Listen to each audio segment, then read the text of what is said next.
I mean, the myth has it that the Veena is the oldest instrument in India, so it is the oldest, is the timeline that people have, but the oldest is, I think, getting older and older as and when science is able to go behind the years even more.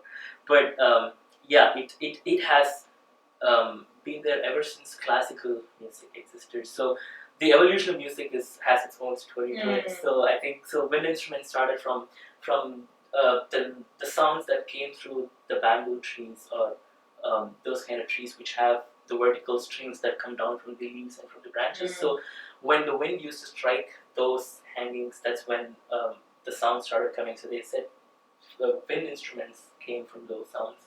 And then percussion, of course, is from the skin of animals, usually the deer skin or the vibration of that skin is what causes percussion instruments.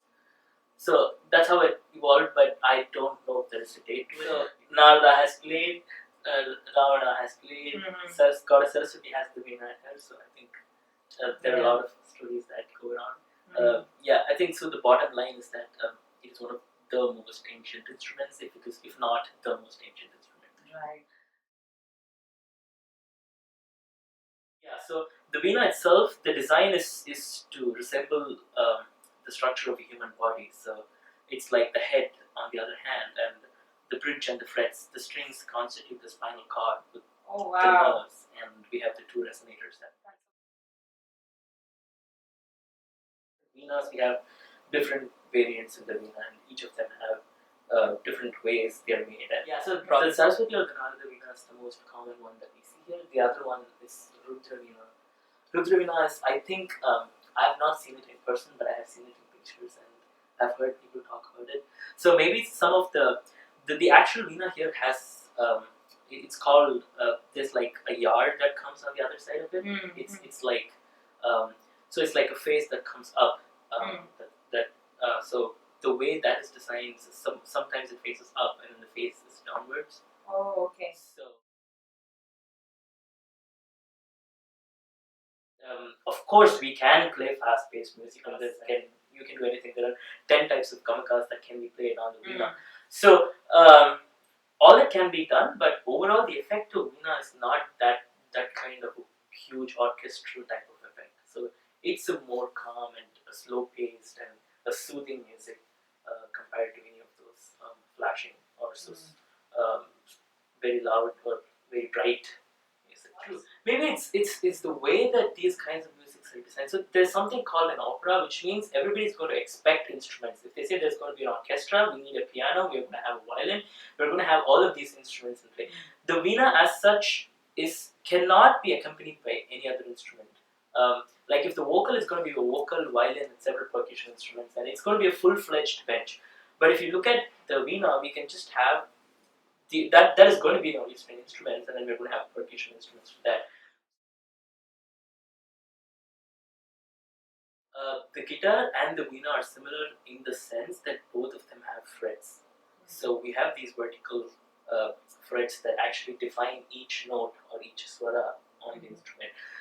So the sitar, the Veena, and guitar are some of those string instruments which have these frets. On the other hand, the violin and the sarod and the chitra Veena, they are instruments which are fretless, so they don't have a fret, so they just have the bridge, and they either bow it or pluck it depending on the instrument. And that's how those instruments are designed. So so one thing that is unique about the Veena is that most of the instruments have the horizontal motion, where we go from the left to the right, and most instruments have that kind of an actual motion. But the Veena, there is something for the gamakas, we actually pull the string inwards. So it's not only along from left to right, it's also front and back. So you could probably notice that when we play the song a bit later.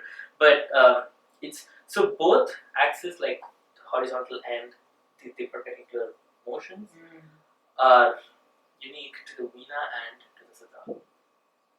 So when and each instrument, of course, has its own unique sound that is completely dependent on several factors. One of them is basically the structure of the resonators that are used. Veena has a round pot-like resonator. Right. Guitar will have as if a cylinder is a short cylinder type of resonator. Right. Short height. Yes, and the sitar has it's not spherical. It's sort of flat at the bottom, and it's like the tambur or some of those instruments.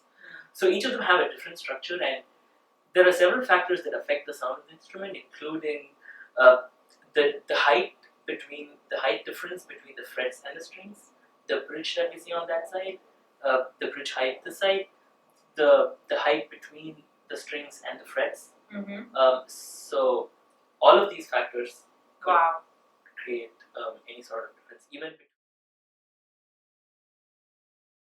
an artist. Of course, full-time musician is very different from being a full-time Veena artist for several reasons. One of them is that if today the situation is such that most of the concerts, even if you look at the most popular December music festival that happens in Chennai, most of the concerts are vocal concerts, and there's a lot of reason and value to it that people see that anybody can easily relate to a vocal concert because it has the Sahitya Bhava, it has the Swara Bhava, and to anybody who is not into Carnatic music at all can just walk into a vocal concert, feel the vibes of the music, and there are going to be instruments to support the vocal concert, and it's going to be something that anybody can easily relate to, enjoy, and that is probably the reason why there are so many vocal concerts than any other type of instrumental concert or any other concert for that matter. But it is someone can definitely enjoy any music as it is. People do enjoy it, like people like you will definitely enjoy it, and I think they have been really supportive of that as well. But to someone else, considering that they have to choose between a Veena concert and a vocal concert, there are several factors. One factor is this. The other factor is that there are very few Veena players today.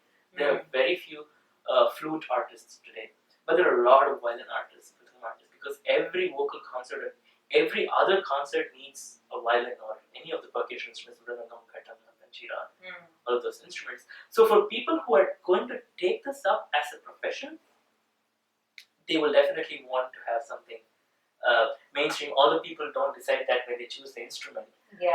It turns out there are a lot of people in that, and that's definitely going to continue growing. So there's nothing that needs to be done to make those instruments grow. But the Veena, some of them say it's hard to learn. We don't know if that's going to be an impeding factor for anyone to learn it, if they really want to learn it. I mean, any instrument is going to be hard. Nothing's easy at all. So maybe it's one of the toughest. Maybe that's one factor. Good. But if there are already artists who are playing and there are not people listening, then I would think this could be one important factor itself. Because I have listened to music instrumental concerts after vocal concerts. A vocal concert is going to be so resounding, and it's going to be so bright, and it's going to be so sonorous, and it's just going to fill the auditorium with all the vibes. After that, if you listen to a Veena concert, the Veena is not that kind of an instrument that is going to create an impact on people. That's just going to fill the audience with music and just make them react as if they're just surrounded with music. It is a sort of a very melodious, a very calm instrument. Ideally, if someone plays the Veena, the listeners should feel sleepy. It means that the Veena artist is actually doing that. So because that's the nature of the instrument. To understand the Veena, so any instrumentalist for that matter will first learn the song as a vocalist would do, and only after that is done can it come on the Veena. So if I have to play something on the Veena, I should be thorough with it in my mind. I should have already learned the song. Over time, it happens parallelly, but usually it's first the complete. We learn it as a vocalist would learn, and then it's played on the Veena, because there are two different learnings that have to